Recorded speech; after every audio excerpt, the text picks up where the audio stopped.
1000 गरीब बच्चों के स्कूलों के कायाकल्प को आपको आशीर्वाद देना है। स्वीकार है कि हर जनपद में एक मेडिकल कॉलेज खुले। इसका अगर आप समर्थन करते हैं तो भारतीय जनता पार्टी को वोट दें। अगर इस बात का समर्थन करते हैं आप कि किसान सम्मान निधि के अंतर्गत प्रदेश के हर किसान के बैंक के खाते में 6000 रुपया जाए, तो भारतीय जनता पार्टी को वोट दें।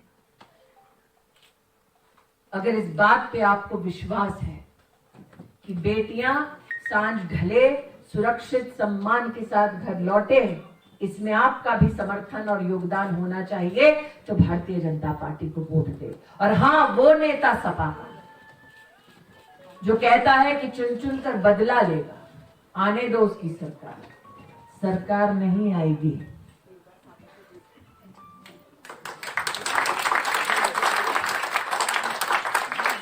क्योंकि ये प्रदेश निडर होकर विकास के पथ पर चल चुका है।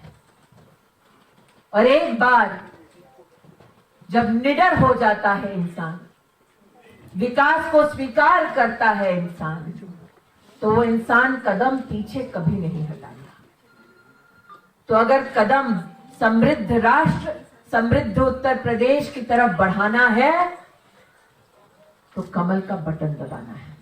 गौरवान्वित हूं कि अपने संगठन की ओर से समाज कल्याण के इतने कार्यों की ओर आपका ध्यान आकृष्ट कर पाए। लेकिन आशावादी भी कि आज जिन लोगों के मध्य में आए हैं, उन लोगों ने उत्तर प्रदेश में बदलाव की राजनीति देखी है। वो लोग बदले की राजनीति को कभी स्वीकार नहीं करेंगे।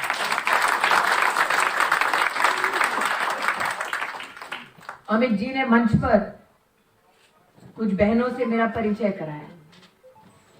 मुस्कुराते हुए बोले, फला बहन किसके घर से है, किसकी बेटी है, किसकी बहू है।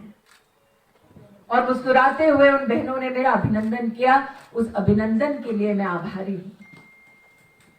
लेकिन जब परिचय करा रहे थे, बहू का दर्जा दे रहे थे, बेटी का दर्जा दे रहे थे, तो कह रहे थे ये उस परिवार की लक्ष्मी है। मेरा गौरव है कि मेरे संगठन में जब बेटी का परिचय दिया जाता है तो उसे लक्ष्मी से कम नहीं माना जाता। और एक सत्य ये भी कि लक्ष्मी जब किसी के घर भी जाएगी तो कमल पर बैठ कर ही जाएगी। इसलिए आज वो लक्ष्मी जो सभागार में उपस्थित है, उससे कहना चाहती हूं कि आपका आशीर्वाद उस संगठन को मिले जिसने गरीब की लक्ष्मी का संरक्षण किया। हम राज्य के खिलाफ थे, अब राम का नाम जपने लगे हैं। अच्छा है। जो कहते थे कि राम का कोई अस्तित्व नहीं है, जिनकी सरकारों में जाकर कोर्ट में एफिडेविट दिया जाता था कि राम मंदिर का क्या, राम सेतु का क्या, भगवान राम का ही अस्तित्व नहीं है, आज वो मंदिर जाकर भगवान से गुहार लगा रहे हैं कि हे प्रभु, जनता से कहो हमारी थोड़ी सुनिए। जनता ने सुना, और इन 5 वर्षों में क्या सुना। आज इस कार्यक्रम में मेरा सबसे पहला आग्रह मीडिया के मित्रों को रहा कि आप जनता और हमारे बीच ये संवाद एक अनुशासित तरीके से होने दें। हम याद रखें कि कोविड की महामारी अभी भी हमारे मध्य से गई नहीं, लेकिन कल्पना कीजिए ऐसी अवस्था में अगर प्रदेश में सपा की और केंद्र में कांग्रेस की सरकार होती तो क्या होता। आज मेरठ में ये कहते हुए मुझे आनंद है कि 21 लाख से ज्यादा नागरिकों को मुफ्त का वैक्सीन लग चुका है।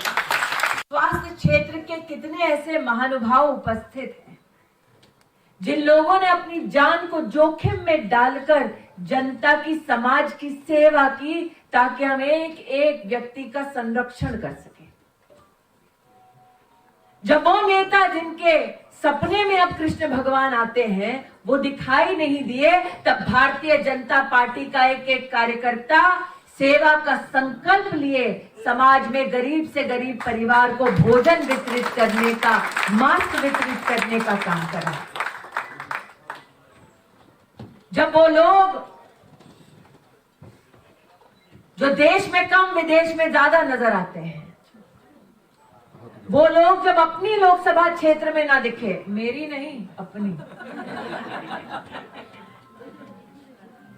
वो लोग जब अपनों के बीच में नहीं दिखे, तब प्रदेश के मुख्यमंत्री गांव गांव गरीब परिवारों के मध्य में जाकर हाथ जोड़कर पूछ रहे थे कि बताइए इस महामारी में आपका और कैसे संरक्षण करें। आज आप प्रबुद्ध जनों से कह रही हूं कि कल्पना कीजिए, भगवान न करे जब ऐसी विपदा देश पर आई, केंद्र में कांग्रेस की सरकार होती तो क्या गरीब को इतने महीने मुफ्त का राशन मिलता? और मुफ्त का राशन भी कैसे दिया गया? गरीब के घर तक जाकर दिया गया, ताकि एक भी हिंदुस्तानी रात को भूखे पेट ना सोए।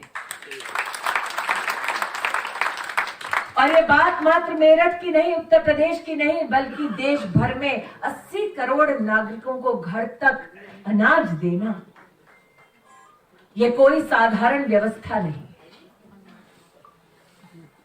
और आज उसी प्रधान सेवक के लिए, अमित अग्रवाल के लिए, योगी आदित्यनाथ के लिए, मुकेश सिंघल जी के लिए और महिला मोर्चा की राष्ट्रीय उपाध्यक्षा बैठी है रेखा गुप्ता जी, उनके लिए भी आपका आशीर्वाद मांगने आए।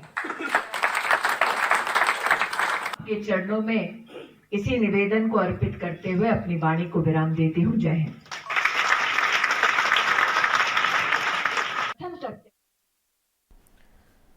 और तस्वीरें देवबंद की आपके सामने। एक तरफ देखिए आज जो मेरठ में स्मृति ईरानी है जो कि आज बीजेपी के लिए वहां पर प्रचार कर रही है, और ये